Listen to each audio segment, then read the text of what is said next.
No início de tudo, a história da humanidade começa com um homem, Adão. Criado pelas mãos de Deus, ele foi colocado em um jardim perfeito, cheio de vida, paz e comunhão com o Criador. Não havia dor, não havia medo, apenas harmonia. Mas tudo mudou com uma única escolha. Ao desobedecer a Deus, Adão abriu as portas para o pecado entrar no mundo. E com o pecado vieram a morte, o sofrimento e a separação de Deus. A Bíblia diz, em Romanos, capítulo 5, versículo 12, portanto, assim como por um homem só entrou o pecado no mundo, e pelo pecado veio a morte, assim também a morte passou a todos os homens, por isso que todos pecaram. Desde então, toda a humanidade passou a carregar essa marca. O erro de um homem afetou todos nós. Mas Deus, em seu infinito amor, já tinha um plano. Séculos depois, nasce Jesus. Não em um jardim perfeito, mas em um mundo marcado pelo pecado.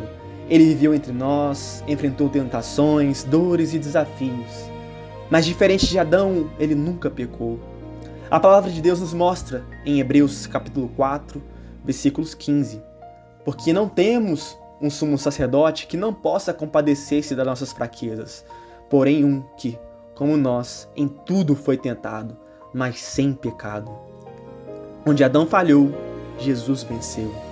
Adão desobedeceu, Jesus obedeceu até o fim. Filipenses 2:8 declara: e sendo encontrado em forma humana, humilhou-se a si mesmo e foi obediente até a morte, e morte de cruz. Adão trouxe condenação, mas Jesus trouxe justificação. Romanos 5, versículo 18 nos ensina: pois assim como por uma só ofensa veio o juízo sobre todos os homens para a condenação, assim também por um só ato de justiça veio a graça sobre todos os homens para a justificação de vida.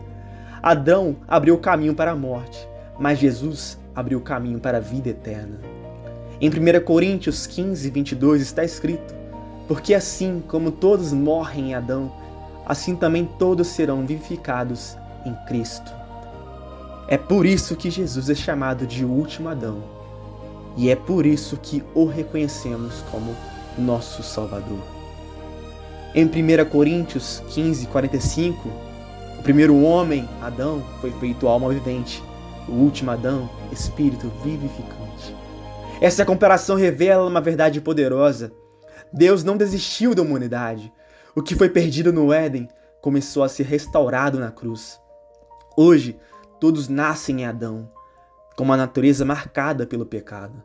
Mas através de Jesus é possível nascer de novo, viver uma nova história e receber a vida eterna.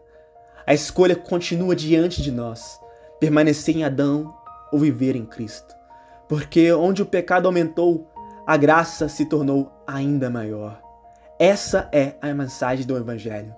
Uma história que começou com queda, mas que em Jesus encontra redenção, esperança e vida eterna.